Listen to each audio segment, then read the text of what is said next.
Hi guys, this is Alea Jen and welcome back to my YouTube channel. So for today's video, tips kung paano malaman na sa mabait na amo ka napunta. So ito is ilan lang sa mga napansin ko sa mga amo na medyo mababait.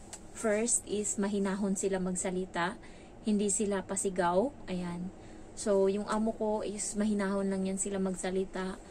Sumisigaw lang yung amo ko pag bata na yung kaaway tsaka yung asawa niya, pero sa akin hindi pa naman ako nasigawan, nun lang yung isang beses na nag-aaway sila ng bata, pero hindi naman para sa akin yun. So second is ano sila, pinapaano kanila sa ref, alam niyo yung pinapagamit kanila, or kung ano yung pagkain sa ref is pwede din sa'yo, kasi sa akin dito hindi ko pwedeng pakialaman kung ano yung ano sa ref. Pagkain, yun kasi yung nakasulat sa papel na binigay ng agency.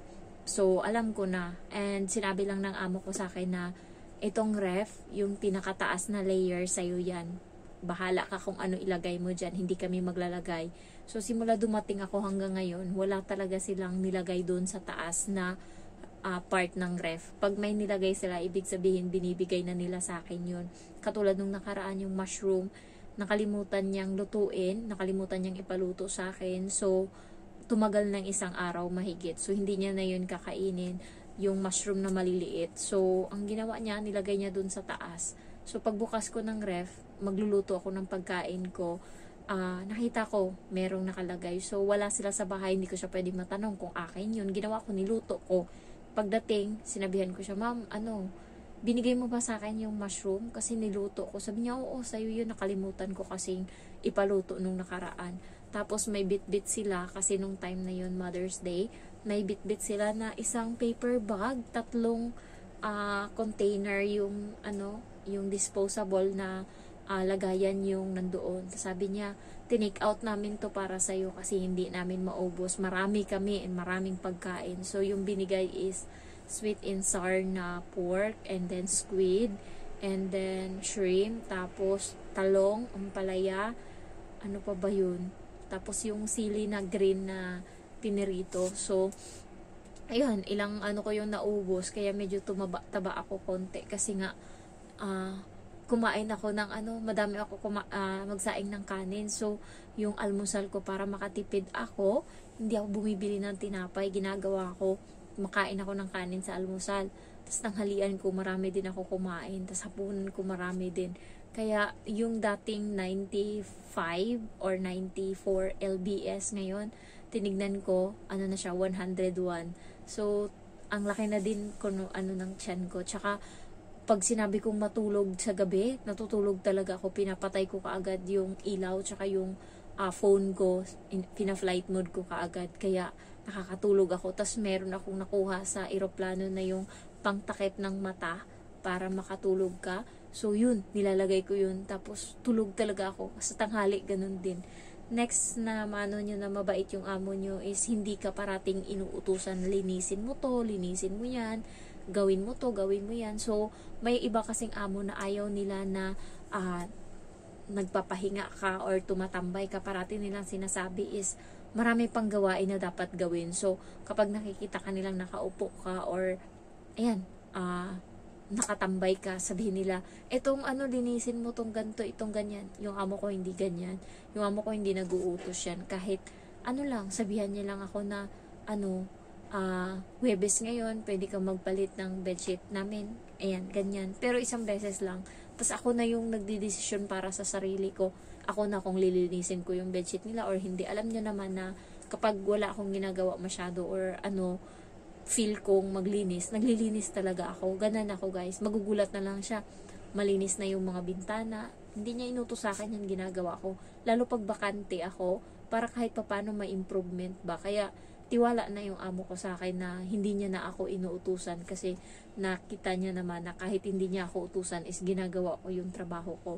So, hinayaan niya lang ako. Pag nakikita niya ako nagsiselfone, kita niya lang. Tapos sabihan niya lang ako na, "Jen, pagka siguro tapos nang gumawa yung bata ng homework niya, nasa kusina lang ako tambay, hindi pa naman ako pwedeng magluto kasi nga wala pa siyang sinasabi. So, sabihan niya lang ako, "Jen, pwede ka na magluto." So, ganun lang. Titigil na ako pag si cellphone. alam niya naman na nasa kusina yung cellphone ko. And nung una, ayaw kong mag-cellphone. Pero siya din yung parati siya nagtatanong sa akin nung bago ako. Jen, tignan mo yung ganto kung meron pa dyan, meron pang ganyan, meron pang ganto. So, kaya nasanay ako na parati kong chinecheck yung cellphone ko, baka may message siya sa akin. And minsan, pag hindi niya ako mahagilap sa cellphone, magugulat na nga ako, nagsasalita yung CCTV, nasabi niya sa akin, tignan mo yung cellphone mo, may chat ako, ginaganyan niya ako. Next, na malaman mo na mabait yung amo mo kung hindi sila buraot sa sahod, kung may pasobra parati. Ako, sakto lang talaga yung sahod ko. Di yan sumobra, guys. Ni isang beses, hindi yan sumobra. Ano yan? Buraot yung amo ko sa ganyan. So, yung iba is may pasobra sa kanila. Minsan 100, ganyan. Binibigyan sila pang load. Ako walang ganyan. So, okay lang. Bawi-bawi lang ba? So, may iba na galante naman kasi. Tapos, naman, isumbat naman sa lahat. Talagang utusan ka. Ganun yung kaibigan ko eh. Galante sa kanya. Nung unang beses na nag-day off siya, pagdating niya dito, binigyan siya 500. Ako walang ganyan. Tapos nainggit ako. Pero yun, nakapag-break contract. Nag-break ng contract. Kasi salbahe yung amo niya. Alam mo yung pinapagalitan siya, ganyan-ganyan. Tapos, ang pambawi nun, dalhin siya sa restaurant, tapos pakainin siya. Yung parang basta grabe yung ugali ng amo niya. Kahit sabihin mong galante, sabi pa sa kanya, huwag mong gamitin yung shampoo na dala mo, huwag mong gamitin yung sabon. Gamitin mo tong sabon na binili ko kasi ako yung masusunod. Ako yung nakakaalam kung ano yung maganda sa iyo at hindi. So, ayun, maganda sa kanya. Pinutakte siya dito ng pimples, marami. So, yun. Ako walang pakialam yung amo ko sa akin sa mga ganyan. Tapos, yun lang. Mabait yung amo mo, syempre. May konsiderasyon pag, pwede kanyang paggamitin ng washing niya. Akin hindi pwedeng ganyan. So, wala akong washing. Kukusot lang ako ng damit. Hand wash lang. Next is, kapag sabay kayong kumain sa mesa. Mabait yung amo mo pag sabay kayong kumain sa mesa. Akin hindi ganyan. Sa kusina ako. Pinapamukha talaga sa'yo, nakatulong ka. So, yung iba, sabay-sabay silang kumain. So, para sa akin, mabait yun. Yung ganong amo. Yung hindi nang mamata. Ganyan. May ibang amo. Maraming amo na sa kusina ka lang pakainin. Tulad ng amo ko. Gaya niya sa nanay niya. Pero yung amo kong lalaki, pag pumunta ka sa bahay nila, sama-sama kayong kumain sa mesa. Mapakatulong ka man. Katabi ko nga yung matanda na. As in, siguro mga 100 years old na yun. Parang lola siya ng amo kong lalaki. Tapos yung kapatid ng amo kong lalaki, katabi ko din kumain. Tapos hindi pa ako marunong gumamit ng chopstick noon. Tapos minsan naawa yung kapatid ng amo kong lalaki sa akin. Siya yung nagkukuha para sa akin. Tapos nailang lang ako nang dumating na yung amo kong lalaki kasi parang parang sa lahat siya yung maiilang ka. Kasi siya yung parang may pinag-aralan, naka-uniform pa siya nung time na yun na nagtatrabaho siya sa bangko. So, medyo nahiya ka. Pero yung matanda, tsaka yung nanay, tsaka yung kapatid niya, sobrang bait. Yun yung tumutulong sa akin na, ayun, kumuha ako ng pagkain. Sabi, gusto mo ng sabaw? Bigyan ka namin. Sabi ko, ayoko.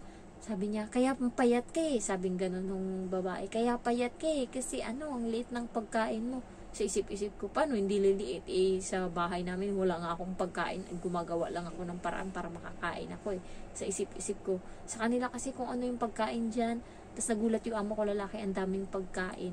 Kasi, first time ko pumunta sa bahay nila nung time na yun. Akala ko nga dati, sabi ko, ayoko makita yung parents ng amo kong lalaki kasi parang mataray, maldita siguro.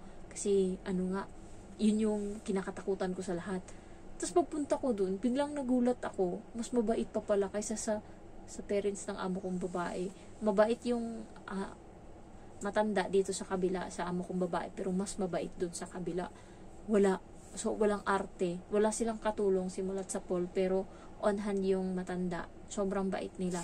Tapos naglaro kami ng bata dun sa kwarto. Tapos ayaw ng bata nakalaro ako. Gusto niya yung tatay niya. Bahala sila dyan. Nasa labas ako. Hindi ako umupo. Sabi niya, umupo ka sa sopa. Syempre, nakita ko sa papel na binigay ng agency, bawal umupo. So, hindi ako umupo. Nakatayo lang ako. Tingin-tingin ako sa may bintana. Tapos, tinawag niya ako sa kusina. Pagdating doon, nandun din yung kapatid tsaka yung matanda nakatingin. Tinawag niya ako doon, tapos sabi niya sa akin, ito sa'yo tong pera na to, huwag mong sabihin sa kanila. Sabi niya ganun. Tapos parang naiyak ako kasi nung time na yun, ano na lang, 2 day off ata, tapos wala na akong pera, parang 30 na lang yung pera ko, bago pa lang ako noon, wala pa akong pambiling shampoo noon. Grabe yung hirap ng buhay ko noon. Kaya nung binigyan niya ako, pumunta talaga ako ng Mannings, tapos bumili akong pantalon ko. Remembrance ko, 2 pantalon yung nabili ko. Yung isa nung binigyan ako ng matanda dito sa kabila, yung isa binigyan ako sa kabila. So, yun, mga remembrance ko, pag binibigyan nila ako ng pera, bumibili ako para sa sarili ko. So, thankful ako noon. Tapos pag uwi sa bahay, tinanong ako ng amo kong babae, kamusta ugali daw nila, kamusta daw sila. Sabi ko, okay lang. Hindi ako nagsabi na binigyan ako ng pera kasi sabi niya, wag ko sabihin. Kasi yung amo kong babae, kontrabida to sa buhay. Next, na malaman mo na mabait yung amo mo is, parati kanyang binibigyan ng mga gamit nila, ganyan. Tapos parati kang kinakausap. Pero pag yung amo mo nakasimangot, ganun lang, wala kang magawa sa buhay mo, manahimik ka. Kasi hindi ka pwede makipag-usap sa kanila na feeling close ka. Yung ikaw yung mag-uunang mag-open up ng topic. Kasi pwede kang, lalo yung mga palatanong. May isang na-terminate dito na tinanong niya, ano trabaho ng amo kong lalaki, ma'am? Ganyan-ganyan. Marami siyang tanong. Akala niya, sa amo niya is okay lang yun. Sinagot naman daw siya ng okay. Parang feeling niya close sila. Tapos nagulat siya nung gabi, kinausap siya na mamili siya kung mag-break siya ng contract or tanggalin siya, maghanap siya ng ibang amo kasi nga hindi nila nagustuhan yung pagtanong-tanong ng katulong. Tapos lilipat sila ng bahay kasi parang banta daw, delikado daw, ganun. So parang ang isip-isip ng amo, bakit mo tinanong lahat? May balak ka bang gawin? So lilipat sila ng bahay, sabi nga sa kanya, ikaw yung mag-break ng contract kasi lilipat kami ng bahay. Malaki yung gagastusin namin dahil sa iyo lilipat kami ng bahay dahil sa hindi na kami komportable. Natatakot kami baka mamaya may gawing masama, may ganyan, hindi natin alam. So akala niya close sila ng babae, akala niya plastic yan sila dito sa plastic. So akala mo mabait, ayan, tanong-tanong ka kung ano-ano, magugulat ka, tinatandaan na pala yan nila. Tapos magugulat ka, isusumbong ka nila dun sa lalaki. Tapos mag-uusap sila. Ayan, yan yung nangyayari. Katulad nung kaibigan ko na na-terminate din, sabi ng babae sa kanya, okay lang na disiplinahin mo yung bata. Nung nakita ng lalaki ngayon na dinisiplina ng kaibigan ko yung bata, nagpunta sa babae, sabi, ayoko sa ugali niya, ganyan-ganyan. Tapos nag-away kasi nga kinumpronta ng babae yung katulong kung bakit niya ginawa yun. Sabi niya, inano ko lang naman yung mo na pwedeng disiplinahin. Tapos yun, nag-away na sila. So, kaya yung mga ganun guys, iwasan nyo.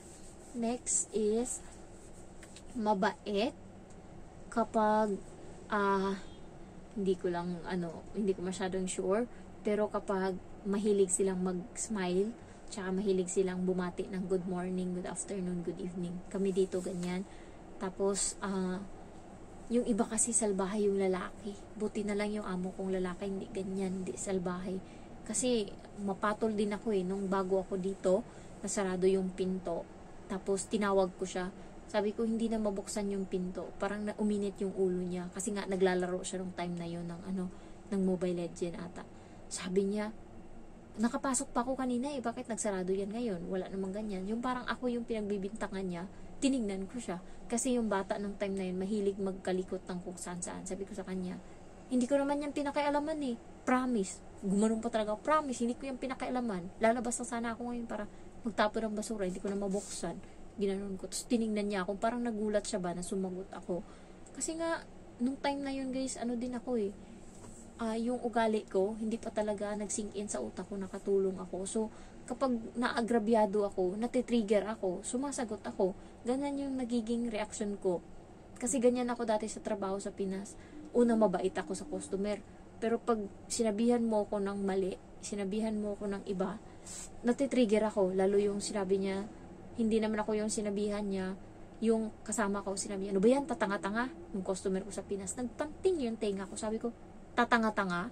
Sabi kong ganun, serbisyo mo lang, serbisyo nyo lang yung binabayaran dito, sir. Serbisyo lang namin yung binabayaran mo. Hindi kami. Gumanon talaga ako. Tapos, ang dami ko pang salita. Alam mo yung pagka, may, konting pitik lang sa akin, nagtitrigger ako. Kaya, nung inano ako ng amo ko, napatulan ko talaga. Sabi ko, hindi ko naman yan inano eh. Sabi ko, lalabas nga lang ako para magtapon ng basura. Hindi ko na yan mabuksan. Ginanon ko. Tapos yung amo ko ding babae, pinaliguan ko yung bata. Bago pa lang ako nun, parang ilang araw pa lang. Tapos umiyak ngayon ang gaga. Kasi nga hindi makahinga daw, tanga-tanga talaga. Bago pa lang ako nun, gusto ko talagang kutungan. Ngayon maarte-arte ka sa akin, duklon talaga. Duklon ko talaga, ginaganyan ko talaga yan siya doon. Ay, sorry, ganoon ako. Kunwari, intindi. Tuk, kinukutungan ko. Tapos, umiyak yung bata. Lumapit yung nanay, yung mukha, akala sinaktan kasi yung bata, akala mo mamatay na sa iyak. Sabi, ano nangyari? Sabi ko, iwan ko dyan, di ko naman yan inano, di ko naman yan sinaktan. Ginanong ko talaga, di ko naman yan sinaktan. Kaya yung amo kong babae, kumalma, nung inano ko yun, nung sinabi ko yun. Tinanong niya yung bata kung ano nangyari. So, yun lang. Sana may mga idea kayo na mabait yung amo nyo, ganyan. Mahilig silang magbigay, pero iba, kahit sabihin mo mahilig magbigay, buraot din, salbahe. Yung iba is nang hahalongkat ng gamit. Pag bago kayo, picturean nyo yung mga gamit nyo bago kayo lumabas. Kasi pag uwi nyo, pag nag-iba yan ng posisyon, ibig sabihin yung amo nyo may saltik. Ayan. Kasi may kaibigan akong ganyan. Parating pinapakailaman yung gamit niya kapag day off niya. Sa akin dito, hindi niya pinapakailaman. Kaya wala naman siyang pakialaman. Mahuli ko talaga siya. Lalo pagka minsan nakita ko yan siya dito sa loob ng kwarto. May kinuha lang siya, yung mukha ko nakaganon talaga sa kanya. Tapos nagpaliwanag siya, sabi niya, may kinuha lang ako, ganto, ganyan. Sabi ko, okay. At, kaya siguro parang siya, kasi nagbabago yung mukha ko pagka nagtataka ako ba, or galit ako, makita mo talaga. Thank you for watching guys, and I love you all, bye-bye.